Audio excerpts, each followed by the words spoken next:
ସମସ୍ତେ ଭଲ ଅଛ? ଆଜି ଆମେ କ'ଣ କରିବା ଜାଣିଛ? ଆଜି ଆମେ କ'ଣ କରିବା ନା ଶରୀରର ପ୍ରତ୍ୟେକ ଅଙ୍ଗ ଆଉ ପ୍ରତ୍ୟଙ୍ଗ ବିଷୟରେ ଜାଣିବା।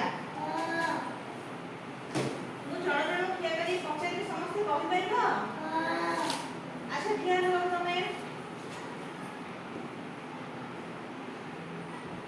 ଶରୀରର କେତେଟା ଅଙ୍ଗର ନାଁ କହିଲ? ତମର ଆଖି କୋଉଟା କହିଲ? ମୁଣ୍ଡ, ହାତ, ପାଦ, ଆଣ୍ଠୁ, ପେଟ, ବେକ। ବସ ତମେ ଠିଆ ହେଲ। ଆଚ୍ଛା ତମର ହାତ କୋଉଟା କହିଲ? ମୁଣ୍ଡ କୋଉଟା? ଆଖି କୋଉଟା?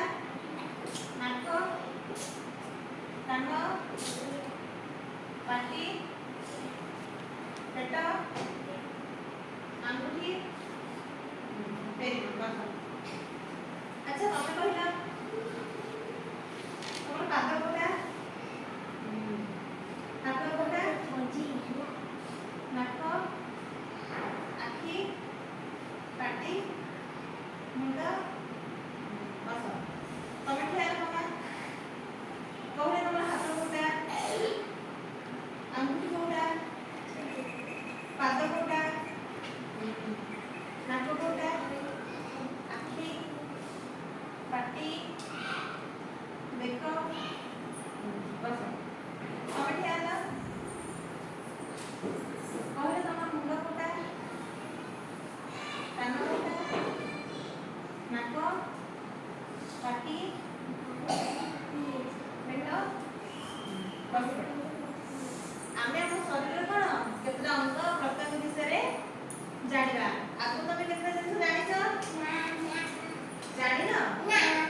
ହଉ ଠିକ ଅଛି। ଏବେ ଆମେ କ'ଣ କରିବା? ଅଙ୍ଗ ପ୍ରତ୍ୟଙ୍ଗ ବିଷୟରେ ଜାଣିବା।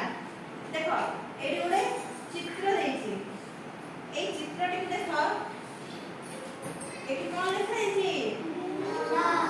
ସମସ୍ତେ ଦେଖ। ଏଠି କ'ଣ ଲେଖା ହେଇଛି? କାନ୍ଧ। ଏଠି କ'ଣ ଲେଖା ଯାଇଛି? ବେକ। ଏଠି କ'ଣ ଲେଖା ଯାଇଛି? ପେଟ। ଏଠି କ'ଣ ଲେଖା ଯାଇଛି? ହାତ। ଏଇଟା କ'ଣ? ଗୋଡ଼। ଏଇଟା କ'ଣ? ପାଦ। ଏଇଟା କ'ଣ? ଜଙ୍ଘ। ଏଇଟା କ'ଣ? ପେଟ। ଆଗରୁ ଆମେ ଶରୀରର କେତେଟା ଅଙ୍ଗ ପ୍ରତ୍ୟଙ୍ଗ ବିଷୟରେ ଜାଣିଥିଲେ? ଜାଣିନଥିଲ? ହଉ ଠିକ ଅଛି, ଏବେ ଜାଣିଲ। ଶରୀର ଅଙ୍ଗ ପ୍ରତ୍ୟଙ୍ଗ ବିଷୟରେ ଜାଣି ସମସ୍ତଙ୍କୁ ଭଲ ଲାଗିଲା? ନେକ୍ସଟ ଟାଇମ ଯେତେବେଳେ ମୁଁ ଶରୀରର କୋଉ ଅଙ୍ଗ କୋଉଟା ଯାହାକୁ ପଚାରିବି ସମସ୍ତେ କହିପାରିବ? କୋଉଟା ଆଖି, କୋଉଟା ନାକ, କୋଉଟା ପାଟି, ଜିଭ କୋଉଟା, ସବୁ ପଚାରିବି କହିପାରିବ? ଆଚ୍ଛା ତମେ ଠିଆ ହେଲ। କହିଲ ତମର ପେଟ କୋଉଟା? ଛାତି କୋଉଟା? ଜିଭ କୋଉଟା? ଆଖି କୋଉଟା?